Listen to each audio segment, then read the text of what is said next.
1960। ये बरस मेरी ज़िंदगी का सबसे उदास बरस था।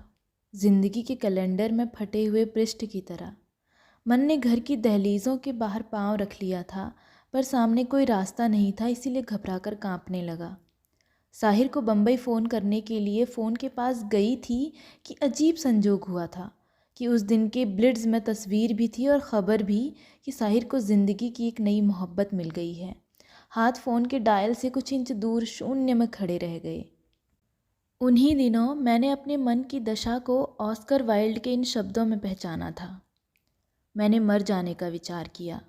ऐसे भीषण विचार में जब ज़रा कुछ कमी हुई तो मैंने जीने के लिए अपना मन पक्का कर लिया, पर सोचा उदासी को मैं अपना एक शाही लिबास बना लूँगा और हर समय पहले रहूँगा। जिस दहलीज के अंदर पाँव रखूँगा वो घर वैराग्य का स्थान बन जाएगा। मेरे दोस्तों के पाँव मेरी उदासी के साथ साथ चला करेंगे। लोगों ने मुझे सलाह दी कि ये सब कुछ जो दुखदाई है मैं भूल जाऊं। मैं जानता हूँ इस तरह करना बिल्कुल घातक है। इसका अर्थ है कि चांद सूरज की सुंदरता, सवेरे की पहली किरणों का संगीत, गहरी रातों की खामोशी, पत्तों में से छनती हुई मेघ की बूंदें, घास पर फिसलती हुई ओस, ये सब कुछ मेरे लिए कड़वा हो जाएगा। अपने अनुभव से इनकारी होना ऐसा है जैसे अपनी ज़िंदगी के होठों में कोई हमेशा के लिए झूठ भर ले। ये अपनी रूह से इनकारी होना है। इमरोज़ से दोस्ती थी, पर अनेक प्रकार की दुविधाओं में से गुजरती हुई। ज़िंदगी की सबसे उदास कविताएं मैंने इस वर्ष लिखीं। उन दिनों एक अजीब सपना मुझे एक एक अक्षर याद है। गाड़ी में सफ़र कर रही थी। सामने की सीट पर एक बुज़ुर्ग चेहरा था, बड़ा नर्म सा और चमकता हुआ। लंबे सफ़र में मैं किताबों के पन्ने पलटती रही और फिर मेरी खामोश किताबों ने उस बुज़ुर्ग को बातों में लगा लिया। उसने मुझसे पूछा, तुमने कभी काला गुलाब देखा है? काला गुलाब? नहीं तो। थोड़ी देर में यहाँ एक स्टेशन आएगा, वहाँ से एक रास्ता एक छोटे से गांव को जाता है। उस गांव में गुलाब के फूलों का एक बाग है। उस बाग में थोड़े से लाल रंग के गुलाब हैं, बाकी सारा बाग काले गुलाब के फूलों से भरा हुआ है। सच? तुम्हें मैं विश्वास के काबिल जान पड़ता हूँ या नहीं? मैंने तो अविश्वास की कोई बात नहीं कही। तुम वो बाग देखना चाहोगी? मैं यही सोच रही थी, अगर मैं वो बाग देख सकूं। उसकी एक कहानी भी है। क्या? अगर तुम उसे देखने चलो तो मैं वहाँ पर ही ये कहानी सुनाऊंगा। मैं चलूँगी। और फिर एक स्टेशन पर मैं और वो बुज़ुर्ग आदमी उतर गए। एक लंबा कच्चा रास्ता पकड़ लिया। वहाँ कोई सवारी नहीं जाती थी और फिर सचमुच हम एक बाग में पहुँच गए। इतना बड़ा और चमकदार गुलाब मैंने ज़िंदगी में कभी नहीं देखा था। गुलाब की पत्तियों पर से आँख फिसल फिसल पड़ती थी। बहुत बड़ा बाग था। एक छोटे से हिस्से में लाल रंग के गुलाब थे और एक छोटे हिस्से में सफ़ेद दूधिया रंग के। बाकी सारा बाग मीलों में फैला हुआ काले गुलाबों से भरा हुआ था। इसकी कहानी? कहते हैं एक औरत थी। उसने बड़े सच्चे मन से किसी से मोहब्बत की। एक बार उसके प्रेमी ने उसके बालों में लाल गुलाब का फूल लटका दिया और तब औरत ने मोहब्बत में बड़े प्यारे गीत लिखे। वह मोहब्बत परवान नहीं चढ़ी। उस औरत ने अपनी ज़िंदगी समाज के गलत मूल्यों पर न्यौछावर कर दी। एक असह्य पीड़ा उसके दिल में घर कर गई और वह सारी उम्र अपनी कलम को उस पीड़ा में डुबोकर गीत लिखती रही। आत्मवेदना एक वो दृष्टि प्रदान करती है जिससे कोई पराई पीड़ा को देख सकता है। उसने अपनी पीड़ा में समूची मानवता की पीड़ा को मिला लिया और फिर ऐसे गीत लिखे जिनमें केवल उसकी नहीं, जगत की पीड़ा थी। फिर जब वो औरत मर गई, उसे इस धरती में दफना दिया गया। उसकी कब्र पर न जाने किस तरह गुलाब के 3 फूल उगाए। एक फूल लाल रंग का था, एक काले रंग का और एक सफ़ेद रंग का। अजीब बात है। और फिर वे फूल अपने ही आप बढ़ते गए। न किसी ने पानी दिया, न किसी ने देखभाल की, और धीरे धीरे यहाँ फूलों का एक बाग बन गया। अब तुमने अपनी आँखों से देख लिया है। एक हिस्से में लाल रंग के गुलाब हैं, एक हिस्से में सफ़ेद रंग के, और बाकी सारे हिस्से में काले रंग के। लोग क्या कहते हैं? लोग कहते हैं उस औरत ने जो मोहब्बत के गीत लिखे वे लाल रंग के गुलाब बन गए हैं, जो दर्द भरे गीत लिखे वे काले रंग के गुलाब बन गए हैं, और जो उसने मानव प्रेम के गीत लिखे वे सफ़ेद गुलाब के फूल बन गए हैं। सिर से पैर तक एक कंपन आया और मैंने उस बुज़ुर्ग से पूछा, आपका नाम क्या है? मेरा नाम? मेरा नाम समय। समय, आप मेरी कहानी मुझे ही सुना रहे हैं?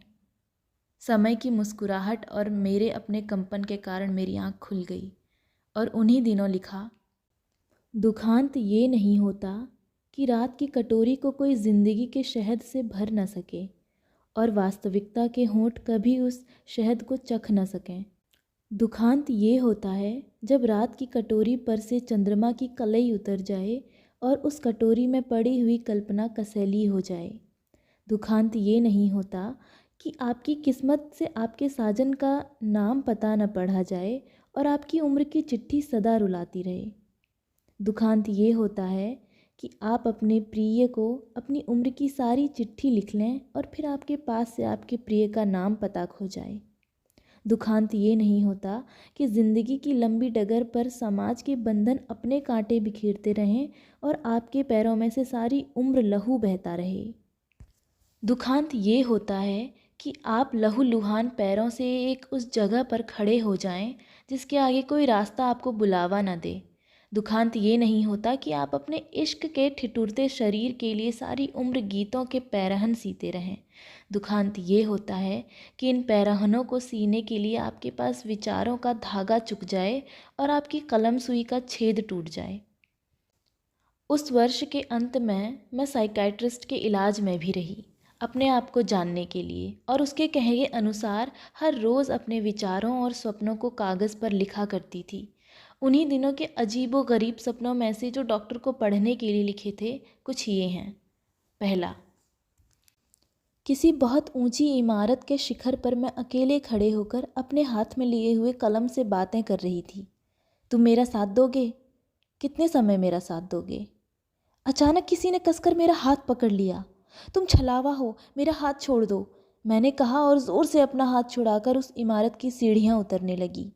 मैं बड़ी तेज़ी से उतर रही थी पर सीढ़ियाँ ख़त्म होने में ही नहीं आती थीं। मेरी सांस तेज़ होती जा रही थी। डर रही थी कि अभी पीछे से आकर वो छलावा मुझे पकड़ लेगा। आखिर सीढ़ियाँ ख़त्म हो गईं, पर नीचे उतरकर देखा सब और बाग ही बाग थे और ज़मीन का चप्पा चप्पा लोगों से भरा हुआ था। ये बाग भी इसी इमारत का हिस्सा थे और वहाँ लोगों का मेला लगा हुआ था। किसी तरफ लोग नाटक खेल रहे थे और किसी तरफ कोई मैच हो रहा था। न जाने कहाँ से मेरी पुरानी साइकिल मुझे मिल गई और मैं उस पर चढ़कर बाहर जाने का रास्ता खोजने लगी। बागों के किनारे किनारे साइकिल चलाते हुए मैं जिस तरफ भी जाती थी वहाँ आगे पत्थर की दीवार आ जाती थी और मुझे बाहर जाने का रास्ता नहीं मिलता था। मैं फिर किसी और तरफ साइकिल मोड़ लेती थी पर वहाँ भी अंत में एक दीवार आ जाती थी और मुझे बाहर जाने का रास्ता नहीं मिलता था। इसी घबराहट में मेरी आँख खुल गई। दूसरा, सफ़ेद संगमरमर का एक बुत मेरे सामने पड़ा हुआ था। मैं उसकी ओर देखती रही और फिर मैंने उससे कहा, मैं तुम्हारा क्या करूँगी? न तुम बोलते हो और न सांस लेते हो। आज मैं तुम्हें तोड़ दूँगी, तुम्हारे टुकड़े टुकड़े कर दूँगी। तुमने मेरी सारी उम्र गंवा दी है, मेरा तसव्वुर, तुम मेरे आदर्श। और जब मैंने उस बुत को ज़ोर से परे फेंका तो मैं अपने ही ज़ोर के कारण जाग गई। तीसरा, मैंने देखा मेरे पास एक लड़की खड़ी हुई है, कोई 20 बरस की होगी, पतली लंबी, और उसका एक एक नक्श जैसे किसी ने बड़ी मेहनत से गढ़ा हो, पर उसका रंग काला और चमकदार, जैसे किसी ने काले पत्थर को तराश कर एक बुत बनाया हो। ये कौन है? मुझसे किसी ने पूछा। मेरी बेटी, मैंने उत्तर दिया।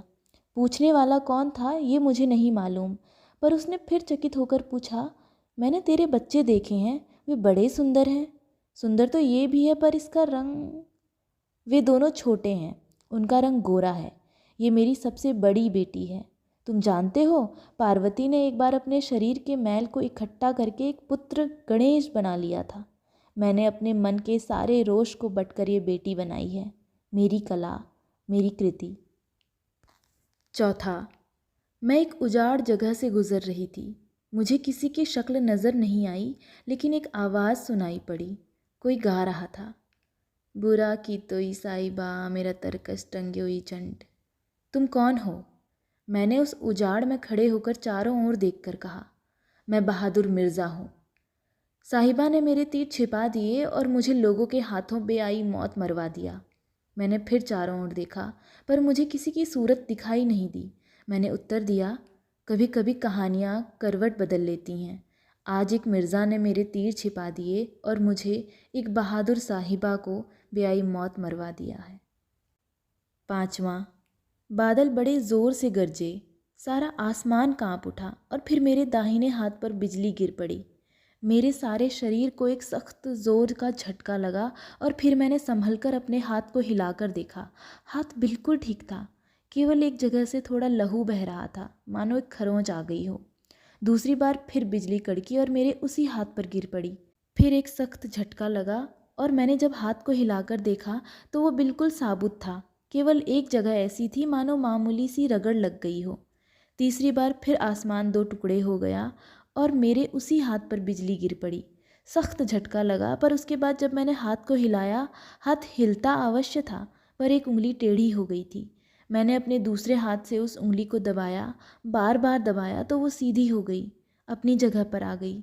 मैंने अपने हाथ में कलम पकड़कर देखा, मेरा हाथ बिल्कुल ठीक था, मेरी कलम अभी भी लिख रही थी।